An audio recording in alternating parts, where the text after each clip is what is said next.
G'day YouTube, Warbles on a lot here. Yesterday Australia's population punched up through 25 million. To commemorate the day, the Australian Broadcasting Corporation rebroadcast a segment from This Day Tonight dating from the 9th of November 1973. 45 years ago. I don't know exactly what the population was back then. Maybe it was 12.5 million perhaps.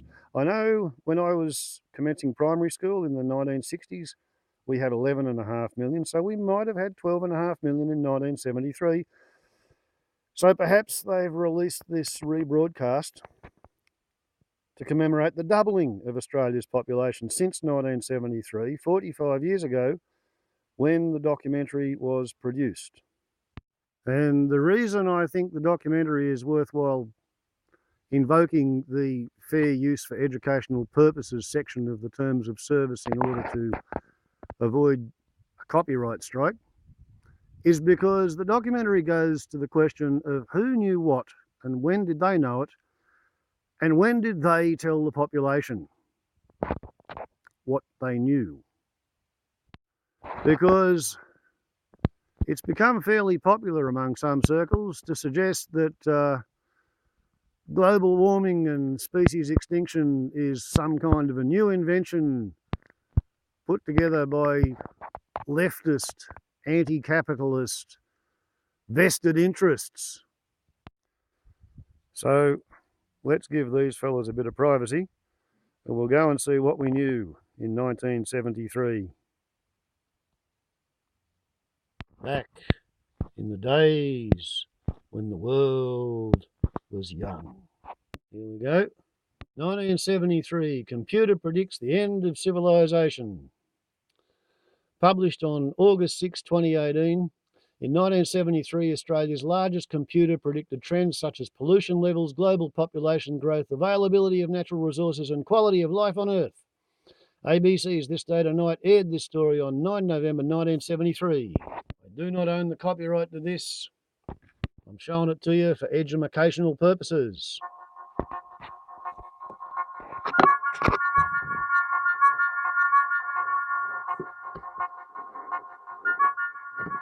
not some science fantasy effect from 2001. This electronic display emanating from Australia's largest computer is a picture of the condition, past, present and future of planet Earth. The program was originally devised by a scientist working from the Massachusetts Institute of Technology, Jay Forrester. It was developed under the auspices of the Club of Rome by an MIT research team to present a complex model of the world and what we humans are doing to it. The program, called World 1, doesn't pretend to be a precise forecast. What it does for the first time in man's history on the planet is to look at the world as one system. It shows that Earth cannot sustain present population and industrial growth for much more than a few decades. It shows that simply cleaning up our car exhausts and making some small effort to limit our families simply isn't enough. It's like an electronic guided tour of our global behavior since 1900 and where that behavior will lead us. Well, this is the printed version of what we've just seen on the television screen. What looks at first to be just a maze of computer characteristics is really a system of very simple graphs which project what's going to happen to the planet over the next 150 years if we don't do something drastic to stop it. Down the left-hand side of the graph is the date, 1900, 1940, 1980, 2020, right down to 2060. Now, each of these lines of letters represents a curve showing some aspect of the condition of the planet. The further out this way they go, the greater that figure is. The further this way, the less. For example, P represents population. So here it is at 1900, and then it comes up to 1940, it starts to take off. Here we are at 1980, up to the turn of the century, and then it starts to peter off.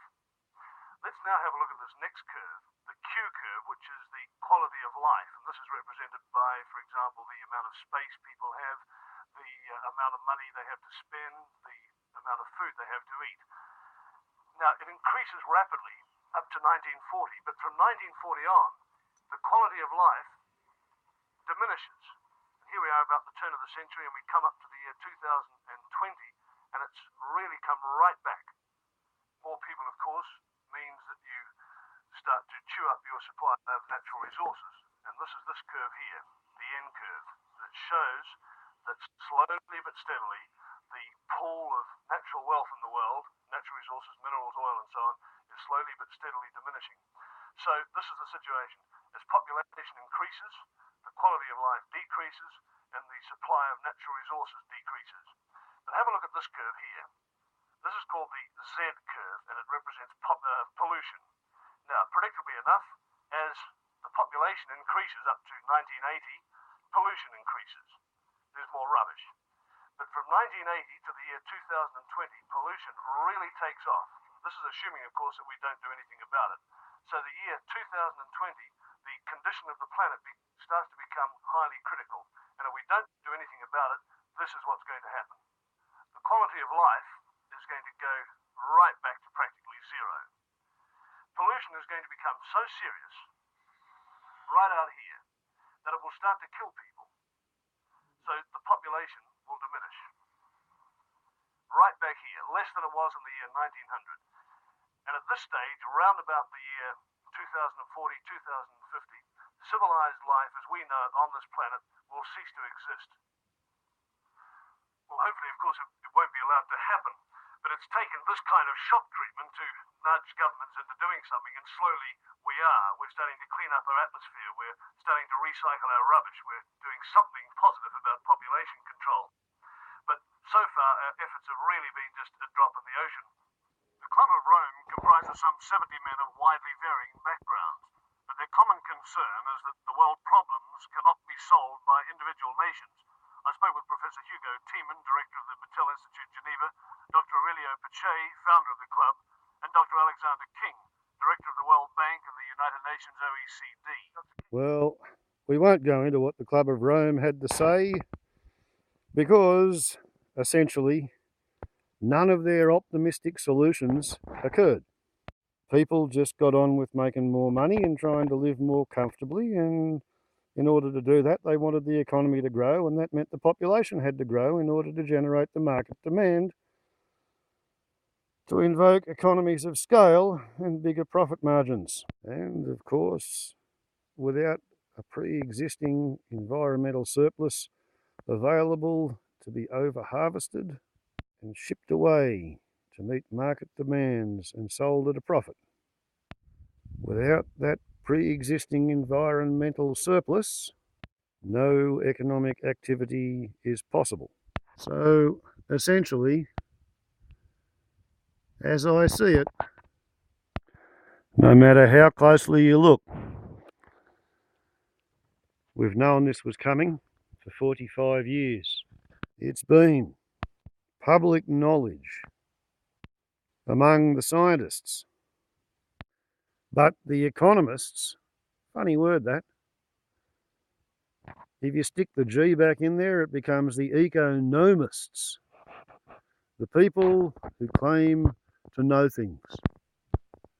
The economists did not want to know about environmental limits to growth. So, when the Club of Rome commissioned the Massachusetts Institute of Technology to crunch all those numbers, the forces of commerce united with the forces of populist politics, and they conspired to ignore the science. Therefore, though I live among the moss and the lichen on the floor of the forest, yea, do I live in a bushfire fuel bomb.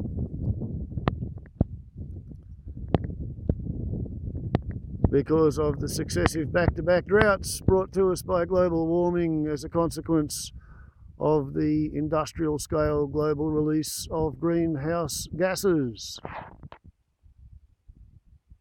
And did you notice that the Club of Rome's computer program 45 years ago, it mentioned, quote, pollution greenhouse gases, all of them, were just part of that one word line pollution. They didn't mention or consider or think about all the plastic in the ocean, which is fueling debate among the anthropologists who would like to label this the Anthropocene, but there's a bunch of them, a segment in there, who want to call it the Plasticine, because they reckon that in millennia to come, future archaeologists will interpret our doings by the thin layer of plastic appearing suddenly globally in the archaeological record. And I got to admit to having a wry smile when the journalist back then said that there's more to it than burning less fuel in our cars. And then he went on to claim that everything will be okay, because now that we know about it in 1973, after the computer has pointed it all out, we have plenty of time to take action to remediate the effects of what industrial civilization had done and was then doing to planet Earth. But the fact is, was and still remains, that if Reagan and Gorbachev had nuked the arse off each other 10 years after that TV program I just showed you a segment of, in 1984, if NATO and the Warsaw Pact had a three-phase thermonuclear intercontinental ballistic exchange, then today half the atmospheric carbon dioxide that's there as a result of human burning of fossil fuels, half of all the carbon that humanity has put into the atmosphere would still be safely locked underground. And allowing for the 20 to 25 year lag between burning a fossil and having the effect of the carbon dioxide finish raising the planet's temperature, global warming would have ended 5 to 10 years ago. I'm not making it up. We knew, and we chose to just keep on keeping on, business as usual.